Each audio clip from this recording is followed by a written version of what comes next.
வணக்கம் மக்களே, welcome to Narmi tax. தினம் ஒரு சிவவாக்கியம்.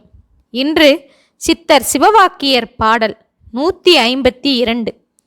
ஓதி வைத்த நூல்களும் உணர்ந்து கற்ற கல்வியும் மாதுமக்கள் சுற்றமும் மறக்க வந்த நித்திரை ஏது புக்கு ஒலித்ததோ எங்குமாகி நின்றதோ சோதி புக்கு ஒலித்த மாயம் சொல்லடா சுவாமியே.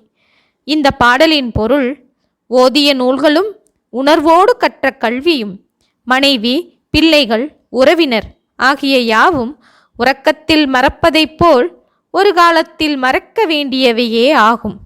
மறந்த பின் அவை எங்கே போய் புகுந்தன?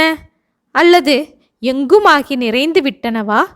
அல்லது உடலை எரியூட்டிய போது அது அங்கே போய் மறைந்த மாயத்தை சுவாமியே கூறுவாயாக என்கிறார் சிவவாக்கியர்.